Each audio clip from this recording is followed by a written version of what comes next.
देश में जिसकी सरकार होती है हरियाणा वाले उसकी सरकार बनाते हैं। अभी हाल में सोनिया गांधी जी, राहुल गांधी जी, प्रियंका गांधी जी हिमाचल आए। वो 2 मिनट हिमाचल वालों के लिए नहीं निकाल पाए कि 2 साल में जो वायदे किए थे वो पूरे क्यों नहीं किए। सवाल ये है कि कुछ नहीं करना चाहते। हजारों लोगों की हत्याएं हुई, नेहरू जी का ब्लंडर था। आज के मॉडर्न जिन्ना के रूप में राहुल गांधी जी दिखते हैं। हरियाणा वासियों ने मन बना लिया है भारतीय जनता पार्टी को जिताने का, कमल का फूल खिलाने का।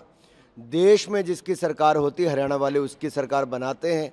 हिंदुस्तान में तीसरी बार हरियाणा वालों ने मोदी सरकार बनाई, भारतीय जनता पार्टी की सरकार बनाई, और हरियाणा में भी तीसरी बार भारतीय जनता पार्टी की सरकार बनेगी। हैट्रिक लगेगी।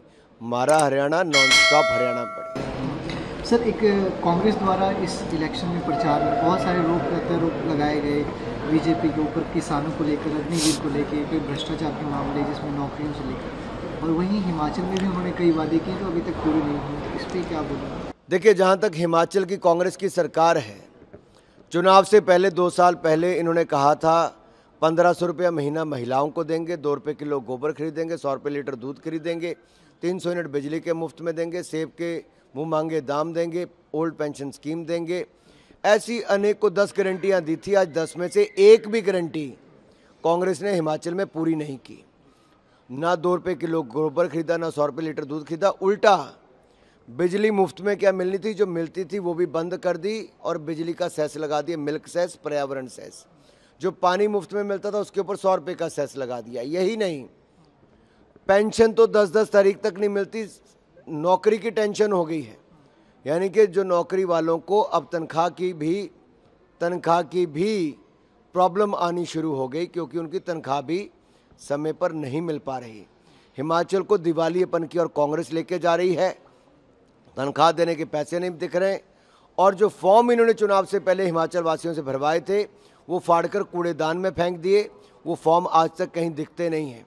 अभी हाल में सोनिया गांधी जी, राहुल गांधी जी, प्रियंका गांधी जी हिमाचल आए। वो 2 मिनट हिमाचल वालों के लिए नहीं निकाल पाए कि 2 साल में जो वायदे किए थे वो पूरे क्यों नहीं किए। मेरा सवाल है इन तीनों से, राहुल गांधी जी, सोनिया गांधी जी से, कि जनता से जो वायदे हिमाचल में किए थे वो पूरे क्यों नहीं किए। आप हिमाचल आए तो जनता से क्यों नहीं मिले, छुट्टी मनाकर चले गए और वायदों की छुट्टी कर दी। जहाँ तक हरियाणा की बात है, 2006 में अगर स्वामीनाथन कमेटी की रिपोर्ट देश में आई थी, केंद्र और प्रदेश में कांग्रेस की सरकारें थी, इन्होंने स्वामीनाथन कमेटी की रिपोर्ट को लागू क्यों नहीं किया। दूसरा, उसी कमेटी के इंचार्ज हुड्डा जी को बनाया था ग्रुप ऑफ चीफ मिनिस्टर्स के। हुड्डा जी ने किसानों को न्याय क्यों नहीं दिलाया, एमएसपी को लीगल गारंटी क्यों नहीं बनाया। तीसरा मेरा सवाल है, हरियाणा में किसानों को 2 रुपये मुआवजा क्यों दिया, जबकि करोड़ों रुपए की ज़मीन किसी और को दे दी। नेशनल हेराल्ड वालों को ज़मीनें दे दी हरियाणा की सरकार ने, बिल्डरों को ज़मीनें दे दी हरियाणा की सरकार ने। ये कांग्रेस वालों ने किया था।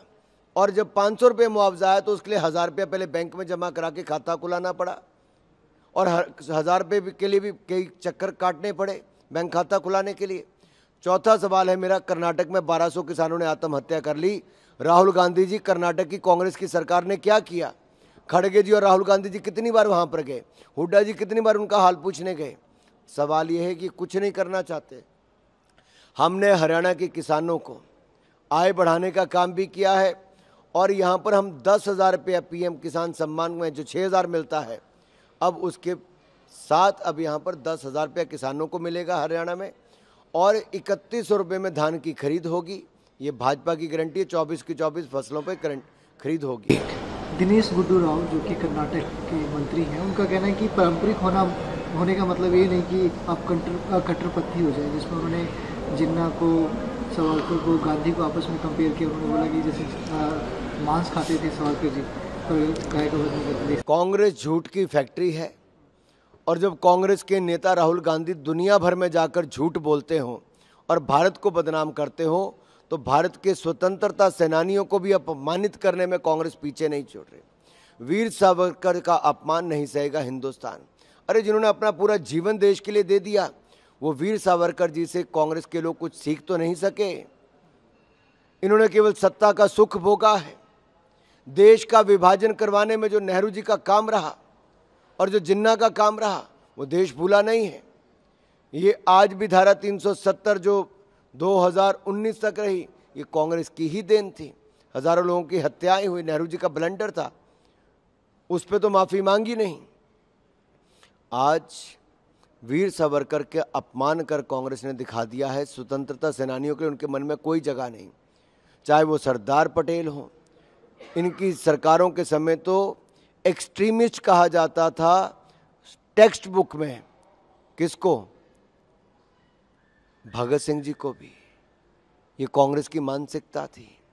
और आज वीर सावरकर को नीचा दिखाकर इन्होंने दिखा दिया है कि ये लोग केवल एक परिवार तक ही सीमित हैं, जिस परिवार ने सत्ता का सुख भोगा।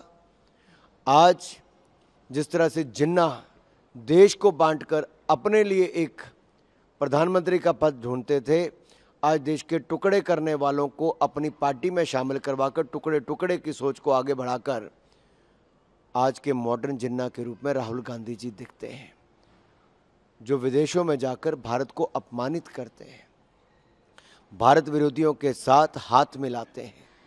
और पाकिस्तान के रक्षा मंत्री कहते हैं राहुल गांधी की सरकार आनी चाहिए। अब हिंदुस्तान के लोगों को समझ आता है और साफ दिखता है कि पाकिस्तान कांग्रेस के साथ और कांग्रेस पाकिस्तान की भाषा बोलने पर क्यों मजबूर हो जाती है। आज देश में कई जगहों पे किसानों द्वारा रेल रोकने का कॉल दिया गया है, कई जगहों पर रेल रोकी भी जा रही है, इस पर क्या प्रतिक्रिया होगी सर? क्योंकि बार बार ये हो रहा है कि किसान सेटिस्फाइड नहीं है। देश में किसानों के लिए MSP पर दुगनी से ज़्यादा दुगनी खरीद भी की, दाम भी दिए। 5.5 लाख करोड़ की खरीद कांग्रेस के समय 10 साल में हुई, हमने 18 लाख करोड़ से ज़्यादा की खरीद की है। और हमने खाद के दाम भी नहीं बढ़ने दिए पिछले 3 साल में, ये मोदी सरकार ने करके दिया है। आगे भी किसानों के लिए हम लगातार काम कर रहे हैं। 3,20,000 करोड़ रुपये हमने अब तक PM किसान सम्मान में दे दिए और आगे भी जारी रहेगा।